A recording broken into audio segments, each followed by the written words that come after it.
할렐루야. 성도님들, 구독자님들 은혜 많이 받으세요. 오늘 저는 여러분과 함께 신앙인의 역설이라는 제목으로 은혜를 나누고자 합니다. 신앙생활에는 세상적인 삶의 원리에 정반대되는 일들이 많이 있습니다. 그 예로 악을 이기는 길로 오른편 뺨을 치거든 왼편도 돌려대라고 했습니다. 우리 세상 생각하고는 틀리지요.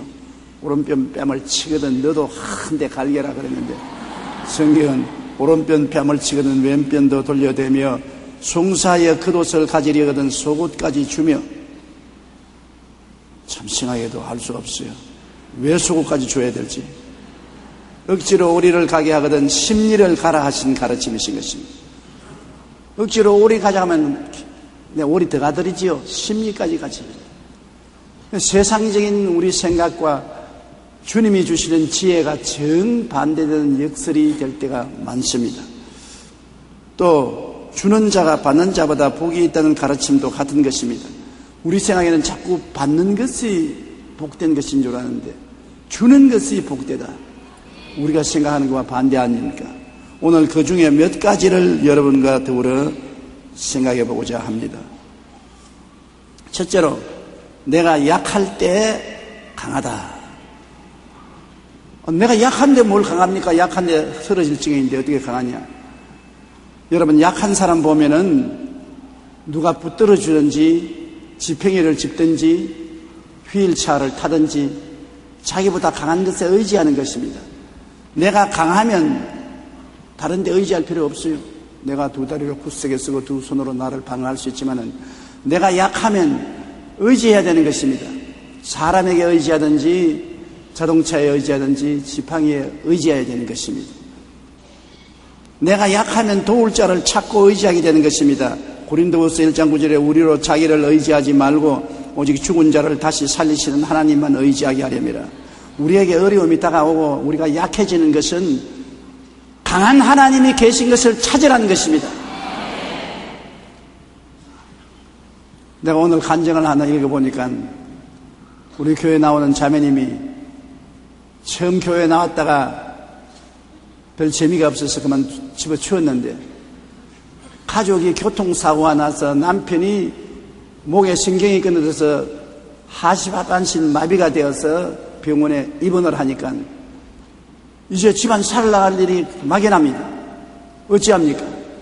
별 도리 없이 그때부터 하나님 살려달라고 새벽 기도도 나오고 주일 기도도 나오고 기도원에 가서 사흘 동안 평생에 안 해본 금식 기도를 하고 하나님 살려달라고 부르짖으니까 하나님이 응답하셔서 집에 와서 남편에게 안수기도 하니까 남편이 일어나 버리고 마는 것입니다.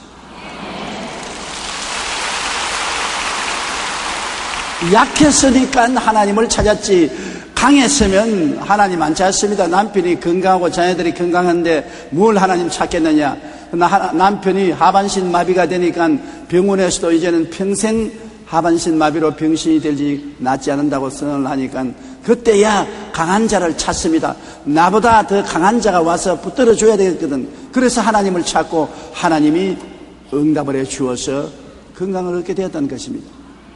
그러므로 내가 약할 때 강하다는 것은 바로 약한 강한 자를 붙잡고 의지할 수 있기 때문인 것입니다. 바울 선생은 계시나 지식이나 깨달음이 너무 많아 영적으로 강한 자였습니다. 바울 선생을 따라갈 수가 없어요. 지금도 제가 바울 선생의 그린 고린도 전후서, 갈라디아서, 에베소, 빌립보, 골로새 읽으면 마음에 굉장한 감동을 느끼고 이렇게 깊은 계시를 어떻게 받을 수가 있는가 감탄할 수가 있는 것입니다. 그렇게 하나님의 특별한 사랑을 받고 계시를 받으니까 어깨가 우쭐해지고 허리를 꼿꼿이 펴고 이만하면 되었다. 내가 충분한 지식과 계시와 말씀을 가지고 있다고 자랑할 수 있을 것입니다.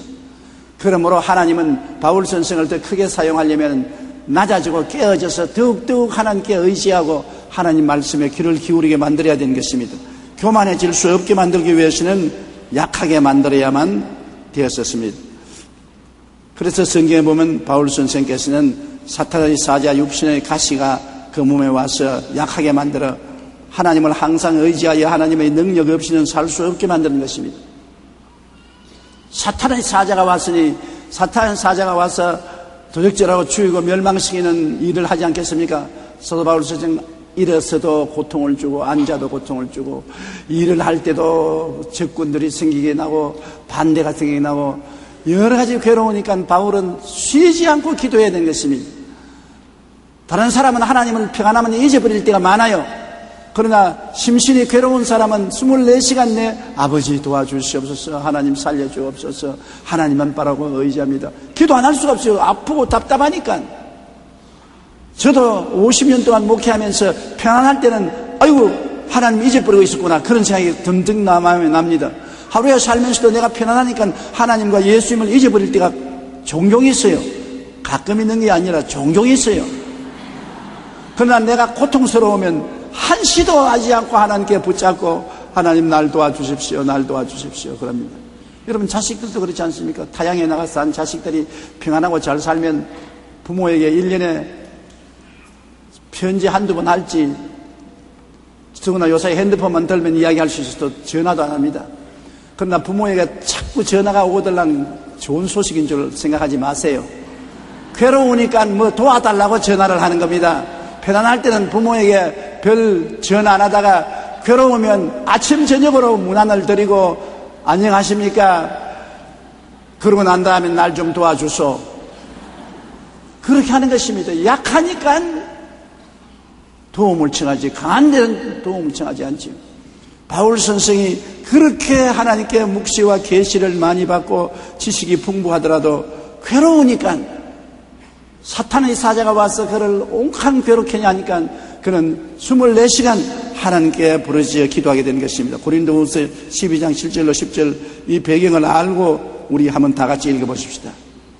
여러 계시를 받은 것이 지극히 크므로 너무 자만하지 않게 하시려고 내 육체의 가시 곧 사탄의 사자를 주었으니 이는 나를 쳐서 너무 자만하지 않게 하려 하심이라. 이것이 내게서 떠나가게 하기 위하여 내가 3번 주께 강구하였더니 나에게 이르시기를 내 은혜가 내게 족하도다. 이는 내 능력이 약한 데서 온전하여 짐이라 한신지라.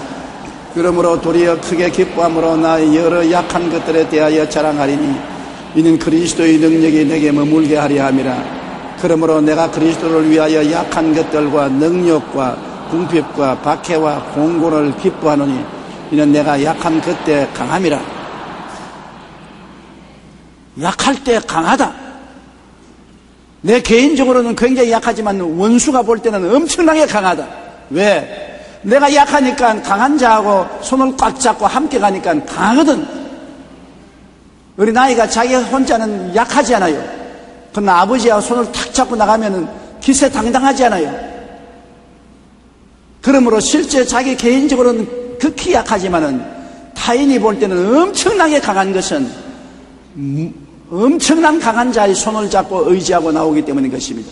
여러분 스스로가 너무 힘없고 약하고 고달프더라도 예수를 의지하고 나가면 사탄이 볼 때는 여러분 엄청나게 강한 자로 보는 것입니다.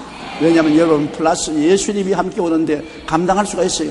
그러나 예수님 없이 내 혼자 강하다고 끄떡거리는 것은 사탄이 볼 때는 하루아침거리도 안 되는 것입니다. 그러므로 참으로 강한 자는 자기가 약한 것을 아는 사람이 강한 자인 것입니다. 참으로 지혜 있는 자는 자기가 지혜 없는 것을 깨달은 사람이고, 참으로 지식 있는 사람은 자기가 무시한 것을 깨달은 사람이고, 참으로 부자는 자기가 가난한 것을 깨달은 사람이고, 그래야 정말 지식과 지혜와 축복을 주는 하나님께 의지할 수 있고, 하나님이 문을 열면 닫을 자가 없고 닫으면 열 자가 없는 것입니다. 인류 역사의 흐름을 바꿀 만한 큼직한 사건들은 강한 사람들보다는 대부분 약한 환경에 처한 사람들에 의해 이루어진 것이 많습니다. 마르틴 루터는 종교개혁 운동을 할 당시 공민권을 박탈당하고 언둔 생활을 하는 가운데 신약성서를 독일어로 번역했습니다. 그 책이 바로 최초의 독일어 성경입니다. 또한 성경 다음으로 많이 읽힌다고 하는 첼로 역정은 존 번연이 감옥에서 고통을 당하고 괴로울 때 하나님께 엎드려 기도해서 신앙 고백인 첼로 역정을 기록한 것입니다. 밀턴은 그 유명한 신라권을 적었는데 그는 장님이 되어서 아무것을 볼 수 없을 때 상상의 눈을 뜨고 신라권이라는 아름다운 장편 시를 지은 것입니다. 레미제라블을 나폴레옹 3세 때 빅토르 위고가 국외로 추방당하여 망명생활을 할 때 고난당하며 하나님께 기도하고 의지하여 적은 책인 것입니다. 음악의 거성인 베토벤은 청각장애가 와서 음악을 들을 수가 없으면서도 불구하고 그때 자기 이외의 하나님의 능력에 의지해서 훌륭한 작품을 완성했습니다.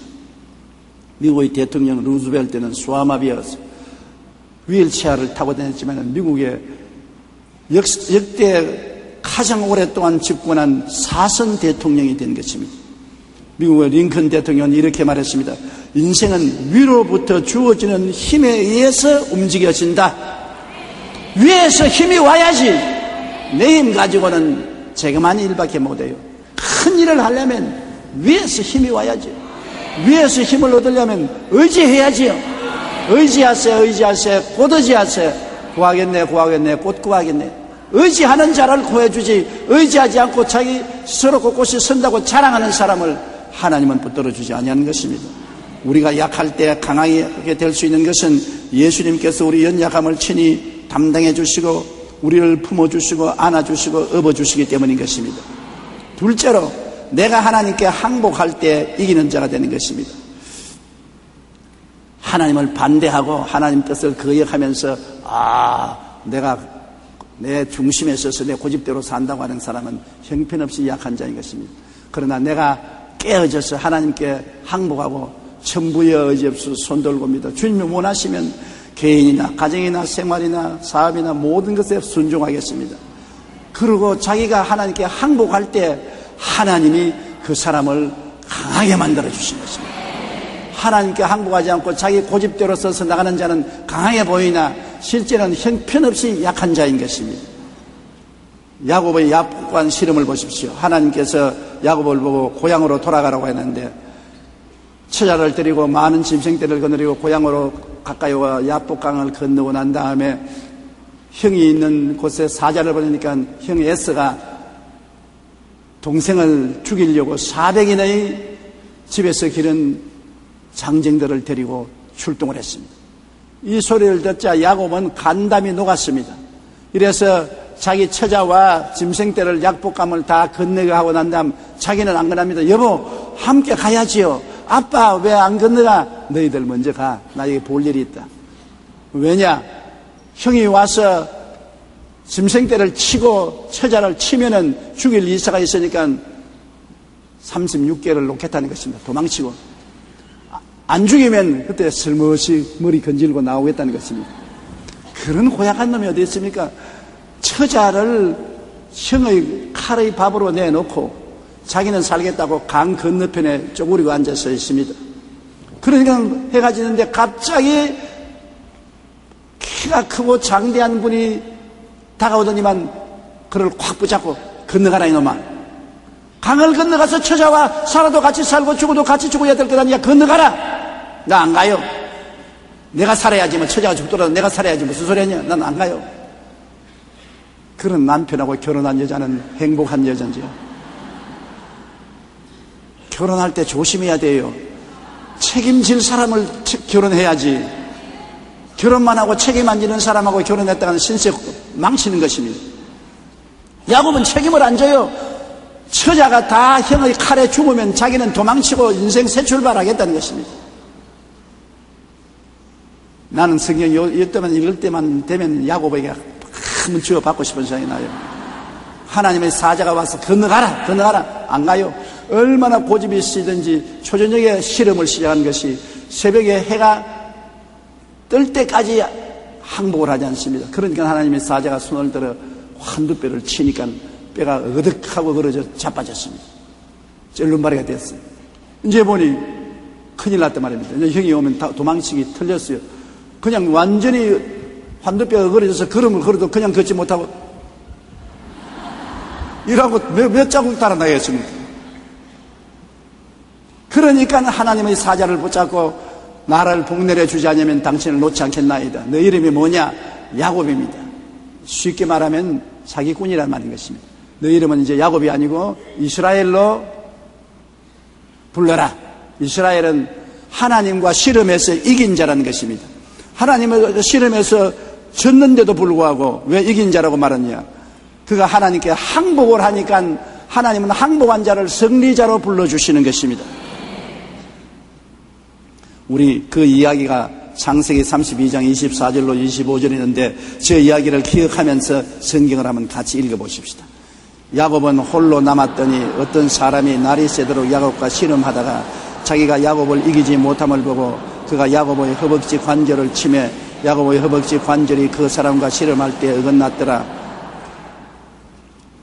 그 다음 창세기 32장 26절로 28절 읽으십시다.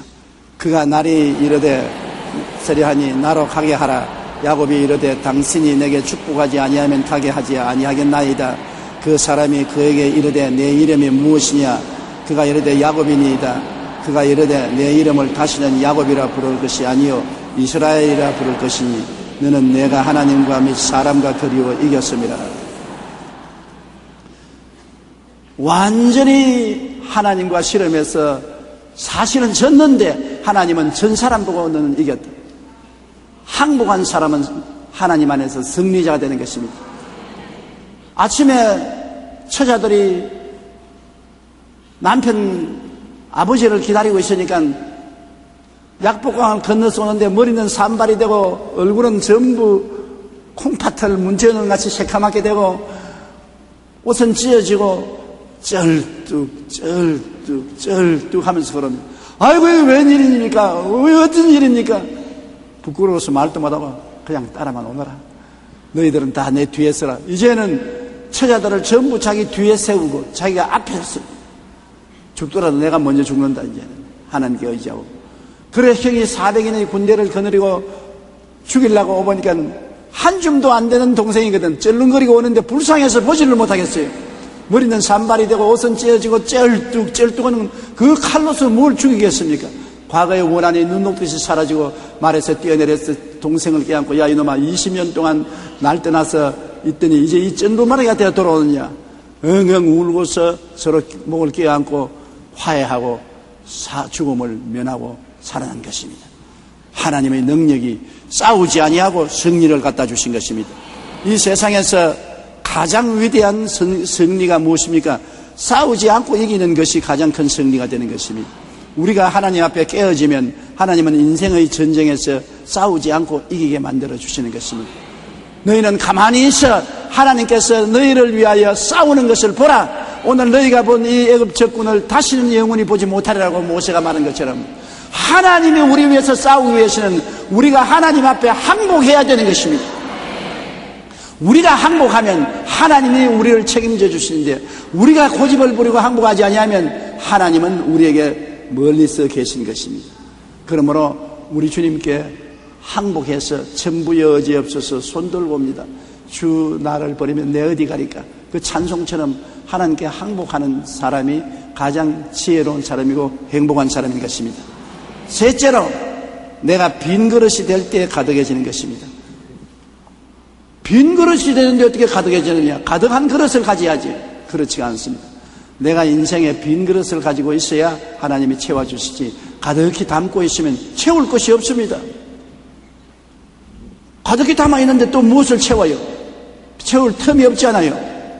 죄악과 세상이 가득하면 하늘나라를 어떻게 채워요? 벌써 가슴 속에 죄가 꽉 들어차고 세상이 꽉 들어차 있는데 거기에 하늘나라가 들어올 틈이 없습니다. 그렇기 때문에 회개하라. 천국이 가까웠다는 것은 죄와 세 속을 회개하고 비워버려야 천국이 들어올 자리가 있는 것입니다. 천국은 빈 마음에 가득히 임하는 것입니다. 심령이 가난한 자는 복이 있나니 천국이 그들 것이요.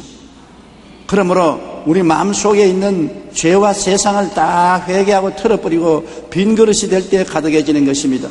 탐욕을 비워야 축복이 오는 것입니다. 사람은 마음에 욕심이 꽉 들어차서 자기 욕심대로 무엇을 하려고 하는 것입니다. 욕심은 우상입니다. 우리가 나무나 돌이나 그런 것을 가지고 형상을 만드는데 절하는 것만 우상숭배가 아닙니다. 탐욕은 곧 우상숭배인 것입니다. 욕심이 우상이란 말인 것입니다. 우상숭배자는 절대로 천당에 못 들어가는 것입니다. 하나님은 우상숭배를 아주 미워하시는 것입니다. 그런데 하나님보다 더 사랑하는 욕심을 갖고 있으면 엄청난 우상이 되는 것입니다.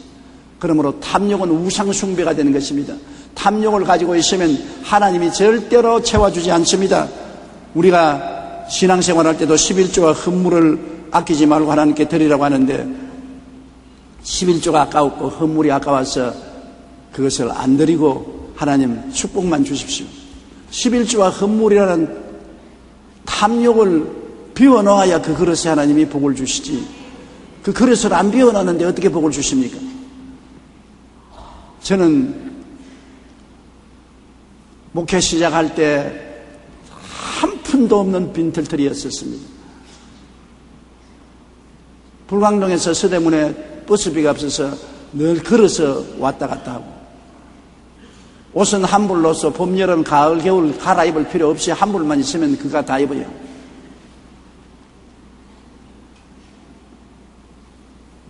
좀 살게 되고 난 다음에 반스도 입고 란닝구도 입었지, 반스도 란닝구도 없이 살았다고. 완전히 거지 대장이죠. 교회는 천막 뚫어진 천막에 가만히 깔고 살았어요. 그래도 내게 뭐 하나 생기면 11조는 반드시 드렸습니다. 반드시 드렸어요. 점심때가 되면 제가 점심을 먹고 올라오는데 우리 손자와 같이 점심을 먹는데 우리 손자인 성욱이가 올 때마다 할아버지에게 뭐를 갖다 줍니다. 자기가 먹던 과자도 있으면 내게 갖다 주고, 바나나도 꺾어서 갖다 주고, 강냉이도 갖다 주고, 먹기 싫은 과자도 젤리도 주고, 자꾸 나에게 손에 쥐어주고 갖다 주는 것입니다. 그러나 속으로 네가 날 닮았구나, 주기를 좋아하는 날 닮았구나. 저는 원래부터 하나님께 드리기 원하고 이웃에 주기를 좋아했었습니다. 이래서 있는 것이 있으면 하나님께 드리고 이웃에 늘 도움을 베풀었는데, 그 어려운 시기에 심고 난 다음 잠시 동안 어려움을 당했지만 50년의 목회 생활에 99%는 하나님이 상상할 수 없는 축복과 은혜를 주신 것입니다. 내가 쌓을 것이 없도록 붙지 않아 보란 대로 그대로 해주신 것입니다. 저는 실제 나의 생활 속에 50년 동안 경험하고 배워서 압니다. 하나님께서는 심은 대로 거두게 해주신다는 것을 체험으로 알고 있는 것입니다. 내가 있는 것으로 심고 비워놓아야 하나님이 채워주시지, 내가 가득히 채워놓고 난 다음에 복을 달라 하면 잘못된 것입니다. 말라기 3장 10절로 12절 우리 다 같이 한번 읽어보십시다.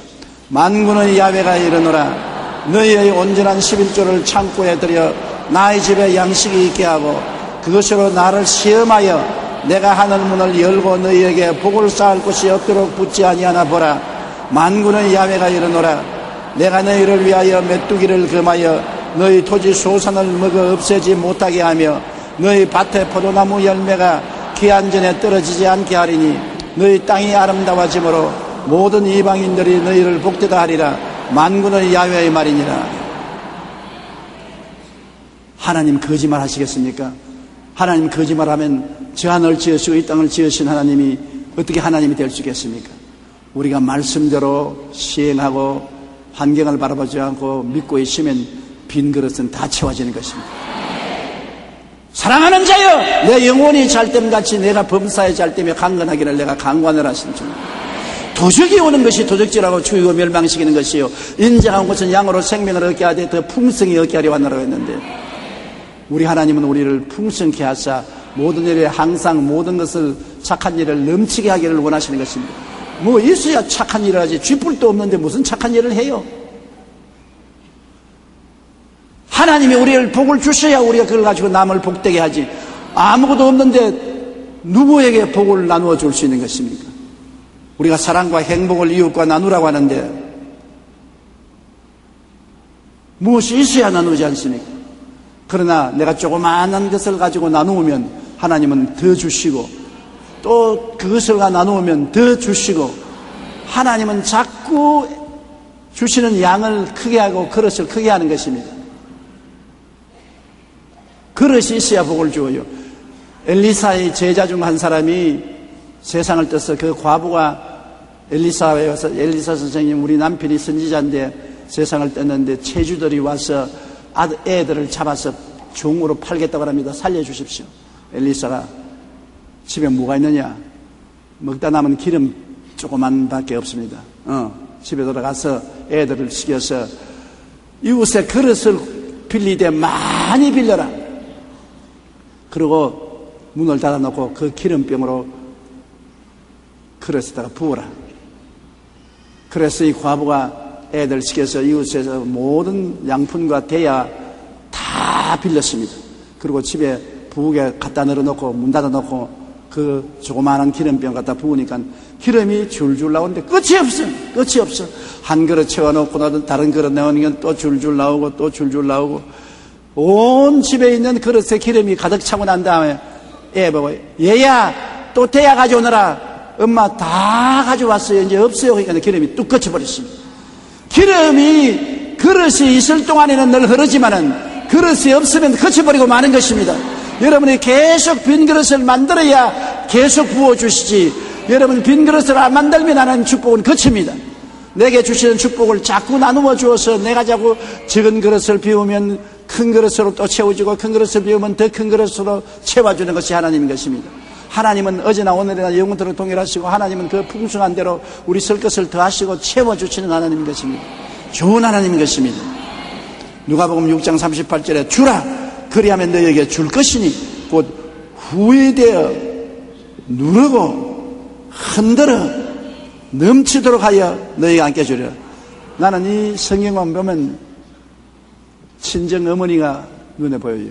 요사이는 그러셨지만 옛날에 시집살이 하다가 고생 많이 하고 친정에 왔다가 시집에 갈 때 친정 어머니가 부엌으로 불러다가 조그마한 그릇에 딸이나 손주나 함께 그 그릇에 보리나 쌀을 이렇게 데워 넣어서 흔들어 가지고 눌러서 또 넘치게 해서 사서 안겨 보내는 것입니다. 더 주려고 무수히 애를 쓰는 것입니다. 여기 그냥 그릇에 가득 채우는 것이 아니라 후회되어서 또 눌러 가지고서 또 더 흔들어 가지고서 또 넘치게 해서 안겨주려. 이게 하나님이 여러분에게 주시기를 원하는 것입니다. 이게 여러분의 하나님이요, 이게 여러분의 친아버지요, 여러분을 지으신 자의 소원인 것입니다. 이런 하나님을 모시고 있는데 왜 헐벗고 굶주린다는 말인 것입니까? 무엇을 먹을까, 무엇을 입을까, 무엇을 마실까, 이런 것은 염려하지 말라. 이는 이방인들이 염려하는 것이요 너희 천국께서는 이 모든 것이 너에게 있어야 될 줄 아시나니라. 그 나라와 그 일을 먼저 구하라. 그러면 이 모든 것을 더하시라고 하셨습니다. 이 좋은 하나님을 여러분 의지하고 살게 되시기를 바랍니다. 젊은 사업가인 워너메이커가 하루는 장미 화원을 잘 가꾼 가정을 방문했습니다. 그 집의 주인은 워너메이커를 정원으로 데리고 나가서 백장미와 흑장미 등 온갖 종류의 장미들을 구경시켜 주었습니다. 그러더니 장미꽃들을 꺾기 시작했습니다. 우리 마누라 닮았는가 봐. 우리 정원에 나가면 나무들이 좋고 꽃들이 잘 피었는데 우리 집 사람하고 나가기만 하면 자꾸 나무를 꺾어요. 나는 너무 아까워 못 견디겠는데, 그 꺾지 말라고. 꺾어야 잘 된다고 자꾸 꺾습니다. 내가 이 이야기를 읽기 전까지도 섭섭하게 생각했는데 이 이야기를 읽고 보니까 우리 마누라가 나보다 지혜가 있어요. 장미꽃을 꺾기 시작했는데 몇 개의 덩굴은 꽃 한 송이만 남겨두고 모두 가지를 다 꺾어버립니다. 이를 보고 놀란 워너메이커가 물었습니다. 아니 왜 가지를 모두 칩니까? 그러자 집주인은 웃으면서 이렇게 대답을 했습니다. 좋은 장미 덩굴을 만들려면 가지를 다 쳐버려야 됩니다. 내가 가지를 쳐서 잃은 것은 아무것도 없습니다. 워너메이커는 가지를 잘라내도 잃는 것이 없다는 말에 큰 교훈을 받고 충격을 얻었습니다. 내 사업에 여러 가지 가지를 쳐서 자꾸 나누어져 버리면 본통 사업이 축복을 받는구나. 가지를 그대로 내려놓으면 꽃들이, 장미꽃이 조그만한 것만 달랑달랑 달리는데 다 꺾어버리니까 몇 송이 피어들어도 큼직하고 보암직하게 피는 것처럼, 복도 자잘한 것은 다 나누어 줘버려야 큼직한 복이 임하게 되는 것입니다. 워너메이커는 이 사실을 깨닫고 그 사업체는 점점 커져서 나중에 미국의 대재벌이 된 것입니다. 우리는 욕심과 탐욕을 비워 빈 그릇이 될 때 가득히 채울 수 있습니다. 탐욕을 버리고 하나님의 것은 하나님께 아낌없이 드리고 사랑과 행복을 나누기 위해서 나에게 필요 없는 것은 다 나누어 드리고 다 흩어주고 우리 생활의 가지를 꺾어가지고서 너무 늘어진 것 다 나누어 주고 나면은 하나님이 크게 열매 맺게 해주는 것입니다. 자, 오늘 인생은 너무 복잡하게 살지 말고 단순하게 사는 게 좋습니다.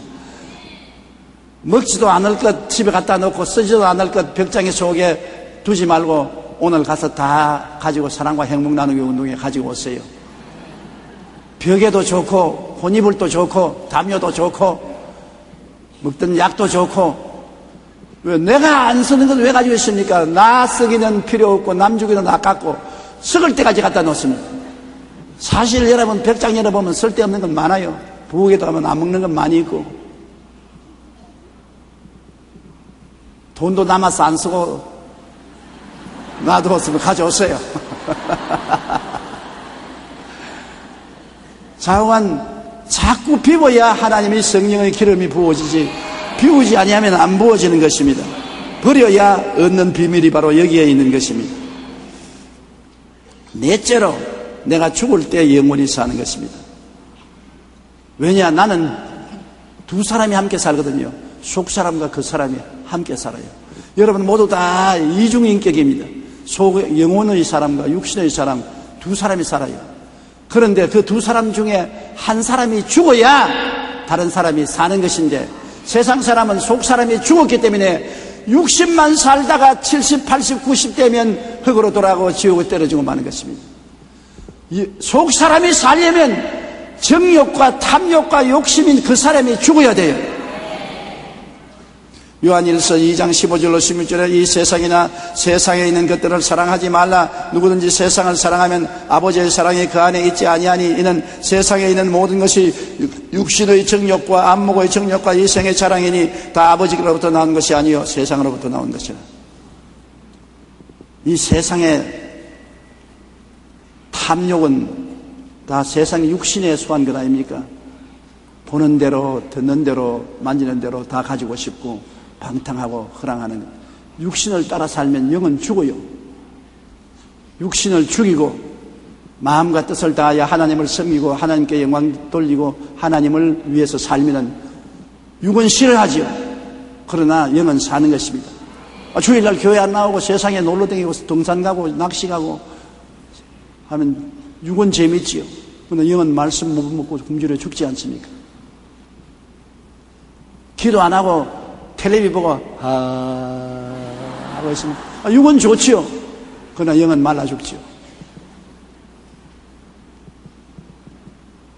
세상의 화려한 것에 취해서 세상을 따라가면 육은 좋아하지만 영은 죽습니다. 영은 교회를 찾아와서 말씀 읽고 기도하고 하나님 찬양하며 살죠. 그러나 이 세상은 얼마에 쓰지 않아요. 끝나지 않아요.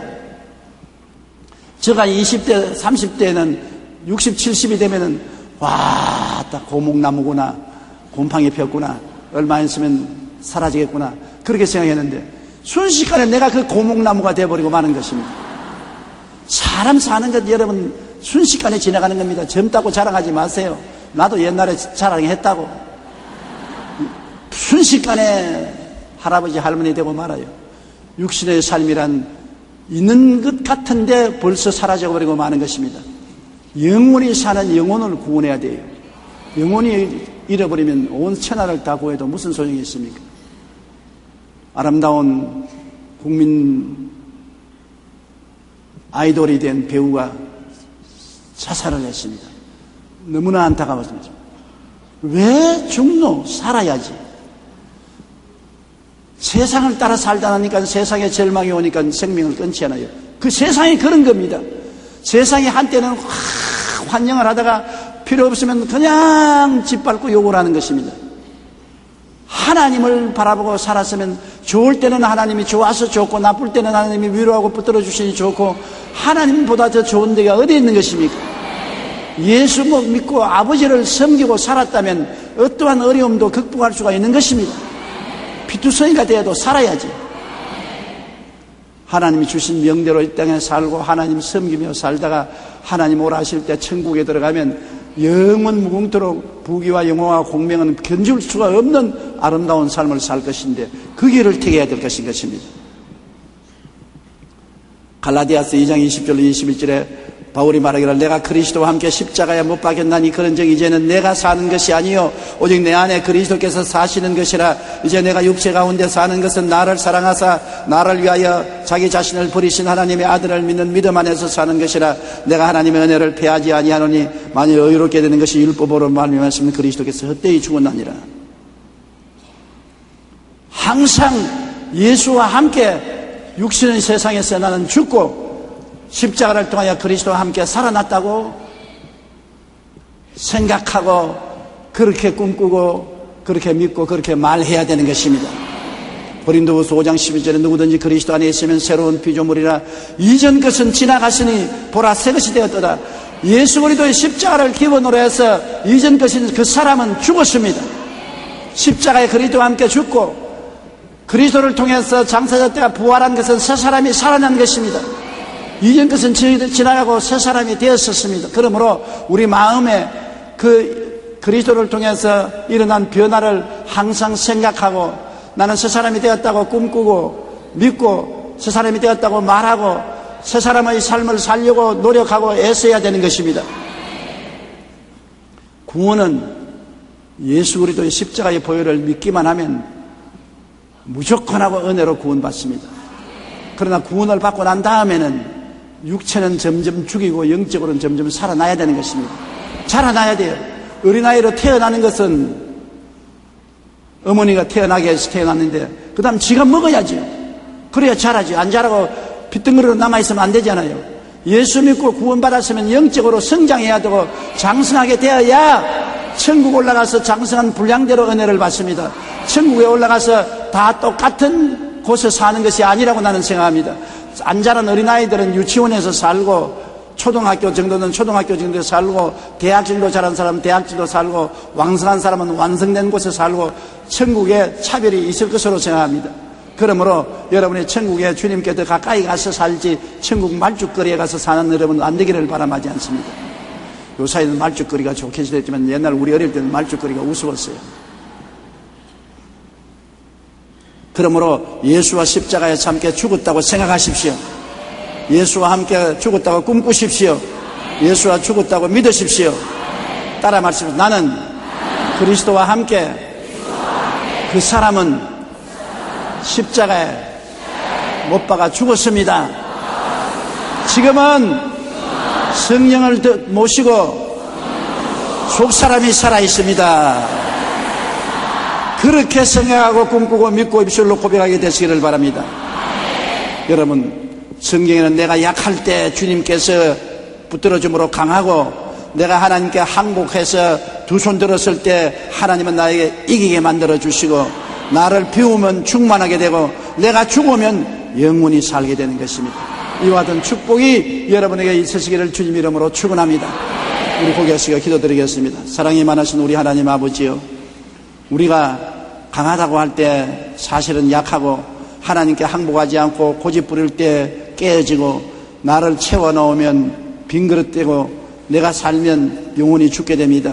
아버지 하나님 십자가의 도리를 따라 우리는 항상 나를 의지하지 말고 나를 강하게 하시는 주님을 바라보고 의지하게 도와주시옵시고 하나님께 깨어져서 항복하고 하나님 앞에 무릎을 꿇게 도와주시옵시고 내 자신을 항상 비우고 하나님께 영광 돌리게 도와주시옵시고 나의 영혼이 살기 위해서 육체가 십자가에 늘 못 박여 죽게 만들어 주옵소서.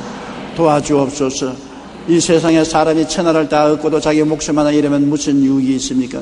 사람이 자기 목숨과 무엇과 오겠습니까?